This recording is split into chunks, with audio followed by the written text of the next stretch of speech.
Hey, what's up guys? Gian here of Gadget Pilipinas. Welcome back to the channel.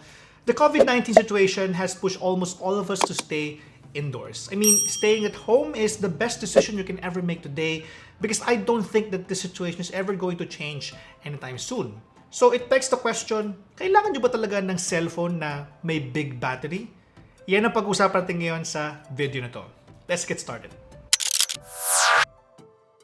Breaking away from the wall outlet is one of the most satisfying things as a tech consumer. Ito yung hindi ka laging tethered or nakadikit dun sa wall mo because kailangan mo lagi i-charge yung telepono mo. Part of life pa rin natin na magpunta ng sala, kitchen, at pumunta sa gate para abutin ang delivery sa'yo ni Manong Grab or ni Manong Lalamove. Movement is still a huge part of our life and more often than not, we always want to be detached from our wall outlet. So if you have a phone with lower than 5,000 mAh battery and a processor that isn't optimized for power efficiency, you will always find yourself stuck beside a wall and your phone tethered to the charger. Second, smartphones with beyond 5,000 mAh battery are now the going standard. So if you pair this with an efficient processor, it will be suitable for more hours playing games, listening to music on Spotify, and getting yourself updated via Facebook or Google, or heck, watching your favorite videos on YouTube or Facebook, like what you're doing right now.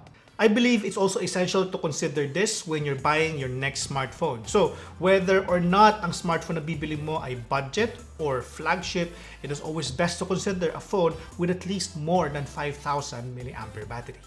Tandaan natin guys, importante ang tagal ng battery. And as I mentioned earlier, mahirap na charge ka lagi ng charge because of two things. Number one, napaka-inconvenient yan. Like ang punta ng wall outlet para lang mag-charge ng battery. At kapag malapit ka na mag-charge at the middle of a game or at the middle of you watching a film on Netflix or YouTube, pupunta ka pa para mag-charge. Napaka-inconvenient. No? At pangalawa, doon ay if you keep on charging your smartphone, it will also ruin the overall health of the battery of your smartphone. This actually brings me to the third one, which is charging your battery to beyond 100 times is going to degrade the overall quality of the battery of your smartphone. Meron tayong tinatawag na trickle charging. And I will try my best to explain this in the simplest way as possible. There is this notion na kapag nag-charge ka ng phone mo at more than 100% of its capacity, pwedeng sumabog ang phone mo. This is not the case right now unless there are other reasons or anomalies ang meron sa battery ng phone mo. While this is the case and while trickle charging is okay, I do not recommend and most experts would not recommend that you do trickle charging all the time. Gawin mo yan mga once or twice a month. And if you have a smartphone na may battery capacity na medyo malaki, this should not actually be the problem because you're assured na if you charge it before the night ends and removed it from its charger, you know that it's going to be up and running the whole night while you're asleep until the next 18 to 20 hours of moderate usage. Hindi mo siya kailangang i-charge ng i-charge. Right now, naka-Wi-Fi naman halos lahat ng tao, so I don't think that it's going to consume more energy compared to a smartphone that is always connected to 3G or 4G. Ngayon, so with all these tips at hand, ano yung mga key takeaways natin? Get a smartphone with a 5,000 to 6,000 mAh battery. If you have one with all the features that can help you conserve battery without sacrificing performance, then you should be good. Now, this brings me to my suggested product for this video, and this is the realme C15. Swak at saktong-sakto sa pinag-usapan natin. This, however, is not a sponsored video, but I would like to thank Realme for sending over this Realme C15. This is their box right now. Ito yung merong Doodle na box nila, which I will talk about later on. This device is the first 6,000 mAh battery at less than 7,000 pesos.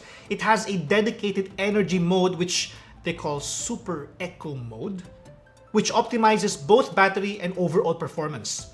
At ito pa yung malupit dito sa pinadala nila. This came with a 15-watt charger, yes, out of the box. And what this even does is it can even do 10 watts na reverse charging. Hindi nga lang siya reverse charging kagaya ng kayang gawin ng mga flagship smartphones ng Huawei at saka ng Samsung. But the fact that this one can be used as like a power bank is going to be very good. Sobrang beneficial niyan, no? Hindi ka lang kumuha ng cellphone, kumuha ka pa ng power bank, no? Very cool. Now, we're not done yet. While ang crowning glory ng Realme C15 is its battery life, ito po is not a slouch when it comes to other features. Meron siya na quad AI camera na 13 megapixel, and apart from that ay 6.5 inch with 88.7% na screen to body ratio. I'm not actually entirely a fan of the 88.7. They could have probably increased it further. Pero I think for its price, okay na siya.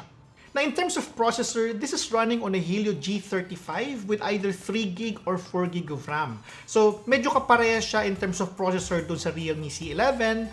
Yun nga lang ito, ang configuration ng RAM niya mas mataas. So, you have a choice between getting a 3GB RAM or a 4GB RAM.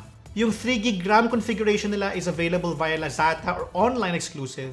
At yung 4GB RAM naman nila is for both online and offline. And you can go check out more details in the description down below. Now, if you want to get this 3GB plus 64GB na variant, na Doodle Box naman, limited edition, which they call the PH Squad Edition Box, available naman ito ng August 20 and also sa August 28, Realme Super Brand Day. So, kung gusto mo ng collection, if you're collecting Realme phones, this is very special because it has a Doodle Box in it. Ito yung nanalo during the previous pa contest and very cool siya tingnan, no? Ang ganda. Okay, ang ganda niya. Hindi ko makita. Yan, nakita niyo. Meron siyang game on. Tapos sa gilid naman ay may battery to highlight that this one has big battery. Tapos you have that logo of our Realme right there at the top. At sa ilalim naman nakalagay picture perfect. Really cool. So, I guess that's it for now. I mean, sana nakatulong ako sa pagbigay sa inyo ng information kung bakit kailangan kumuha ng big battery life kahit nasa loob lang naman tayo halos ng bahay. And with that, I again encourage you to subscribe to the channel and click that notification bell. About 27% lang ng ating mga nanonood ay subscribe to the channel, and it would really help us a lot if you can click that subscribe button right over there. Again, this has been Gian of GadgetPilipinas.net. Maraming salamat sa panonood, and I will catch you on the next one.